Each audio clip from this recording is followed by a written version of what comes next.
بھائی نے سوال پوچھا ہے کہ زیر ناف بال کاٹنے کا طریقہ اور بغلوں کے بال کاٹنے کا طریقہ، جبکہ کاٹنے کی مدت کیا ہونی چاہیے؟ بغلوں کا طریقہ کار یہ ہے کہ آپ جو بغل ہے بس اسے کاٹ دیجئے کسی بلیڈ کے ساتھ، بہتر ہے کہ وہ کاٹ دو۔ دوسری بات یہ ہے کہ زیر ناف بال جو ہے وہ جو پیٹ کا آخری حصہ ہوتا ہے،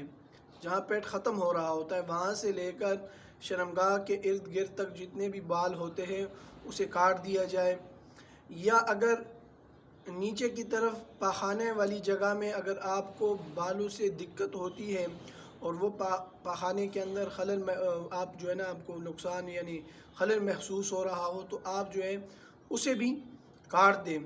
دوسری بات یہ ہے کہ یہ جو پنڈلیوں کے اوپر لوگ جو ہے وہ کاٹتے ہیں تو یہ جائز نہیں ہے، بلکہ آپ جو ہے نا شریعت نے جو آپ کو طریقہ بتایا ہوا ہے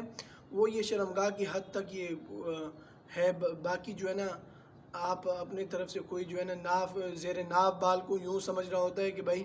ناف سے ہی شروع کرنا ہے، تو یہ چیزیں جو ہے نا نہیں ہونی چاہیے۔ دوسرا کوئی بالش کا جو ہے نا وہ کرتے ہیں کہ بھائی اس کو ناپ کر جو ہے نا وہ کر دیا جائے، تو یہ بھی صحیح نہیں ہے۔ شریعت کا طریقہ میں نے آپ کو بتا دیا ہے۔ اور دوسری بات یہ ہے کہ مدت کتنی ہونی چاہیے، تو مدت یہ ہونی چاہیے کہ آپ نے 40 دن سے اوپر تک نہیں لے کر جانا ہے، بلکہ آپ ہفتے کی روٹین بنا لیں کہ ہفتے کے اندر اندر آپ نے جو ہے نا صفائی کرنی ہے۔